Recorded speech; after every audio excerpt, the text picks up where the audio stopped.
सर्वप्रथम किसकी पूजा।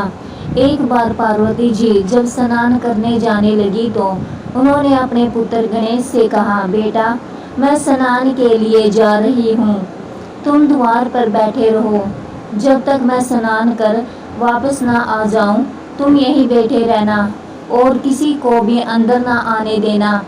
एक आज्ञाकारी बालक की भांति गणेश द्वार पर बैठ गए। अभी पार्वती स्नान कर रही थी कि शिव अपने गणों के साथ आए और घर में जाने लगे तो गणेश ने उन्हें रोक कर कहा, अभी आप लोग बाहर प्रतीक्षा करें, माता पार्वती अंदर स्नान कर रही है, जब वे स्नान करके बाहर आ जाए तब आप अंदर जाना। शिव गणेश की इस बात की उपेक्षा कर जब अंदर जाने लगे तो गणेश ने बलपूर्वक प्रतिरोध किया तथा अंदर नहीं जाने दिया। इस पर शिव को क्रोध आ गया और उन्होंने अपने त्रिशूल से गणेश का सिर काट दिया। इतने में पार्वती स्नान कर बाहर निकली और गणेश की ऐसी दशा देखी तो क्रोध से उनकी संहारक शक्तियां जागृत हो उठी। उसी समय देवऋषि नारद नारायण नारायण करते वहां से गुजरे। उन्होंने माता पार्वती से प्रार्थना की, माँ जगदम्बे अपनी संहारक शक्ति समेटो, आपके पुत्र को जीवित कर दिया जाएगा। फिर उन्होंने शिव से कहा, प्रभु आदि शक्ति जगदम्बा के क्रोध की शांति के लिए गणेश को जीवन देने के लिए कुछ कीजिए। नारद जी की बात सुनकर शिव ने एक गज शावक का सिर काटकर तत्काल गणेश के धड़ से जोड़ दिया। अब धड़ पर हाथी का सिर जुड़ जाने से गणेश जीवित हो गए और उनका नाम गजानन पड़ गया। जब पार्वती ने पुत्र का यह रूप देखा तो नारद जी से कहा, देवऋषि मेरे बेटे का यह रूप इसे कौन सा देवता प्रदान करेगा। देवों के बीच में गजमुख से इसकी क्या स्थिति होगी। कुछ ऐसी व्यवस्था करो कि सब देव से पूर्व गणेश की पूजा हो, तभी मैं अपनी संहारक शक्ति समेटूंगी। नारद ने कहा, माँ भगवती इसकी भी व्यवस्था करता हूँ, आप पहले शांत हो जाइए। नारद के कहने पर पार्वती ने अपनी संहारक शक्तियाँ समेट ली। जब सब शांत हो गया तो नारद जी ने कहा, अभी गणेश की अगर पूजा की घोषणा कर देने से अन्य देवता नाराज हो जाएंगे, अतः किसी प्रतियोगिता के द्वारा सब देवों के आदि देव ब्रह्मा जी के सामने इसका निर्णय किया जाएगा। पार्वती ने नारद के इस सुझाव को स्वीकार कर लिया। ब्रह्मा जी के सामने यह प्रस्ताव रखा गया कि इतने सारे देव देवताओं में सर्वप्रथम किसकी पूजा की जाए। कोई भी शुभ कार्य करने से पहले किस देवता की प्रतिष्ठा की जाए, इसकी कुछ व्यवस्था की जाए।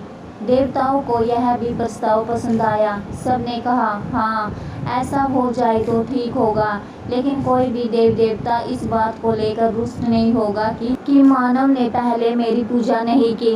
ब्रह्मा जी ने कहा, तुम्हारा प्रस्ताव उचित है नारद जी, तुमने ऐसी समस्या रखी है तो तुम ही कोई ऐसी योजना बताओ कि जिसे निर्णय हो सके कि किस देव की अगर पूजा की जाए।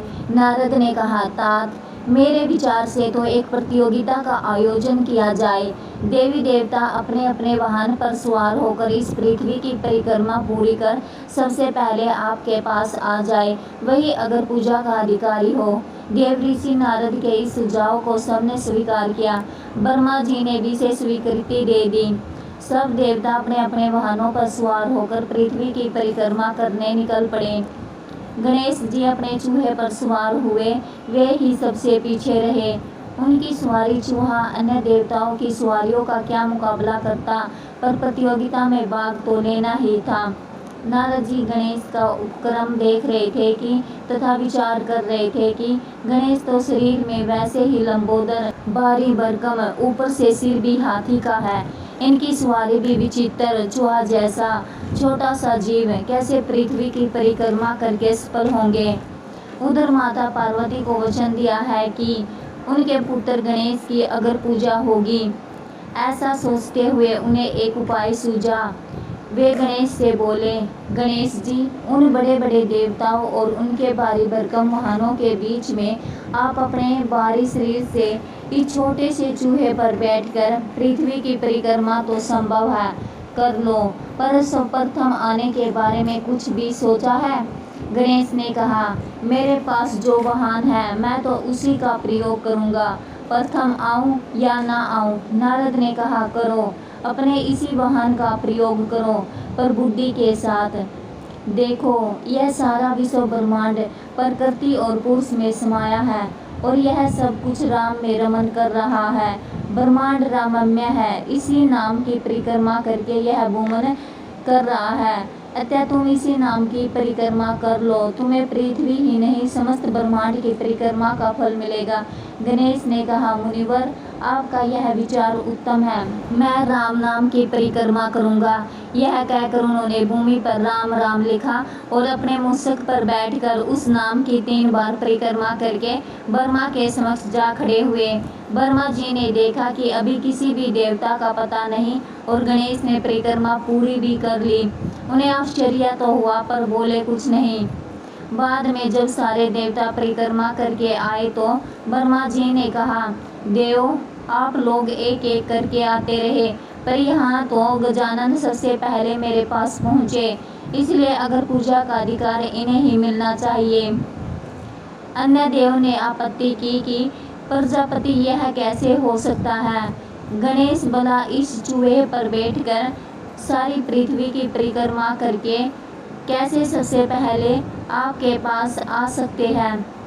लगता है ये परिक्रमा करने गए ही नहीं होंगे, प्रारंभ से यहीं बैठे होंगे। जब देव ने उसे असत्य माना तो नारद बोले, हे देव, यह सत्य है, आप लोग तो भौतिक और स्थूल की परिक्रमा करते रहे, पर गणेश ने तो उसकी परिक्रमा की है जिसमें यह भूमंडल ही नहीं बल्कि त्रैलोक्य ही समाया है, जिसमें सारा विश्व ब्रह्मांड रमन कर रहा है।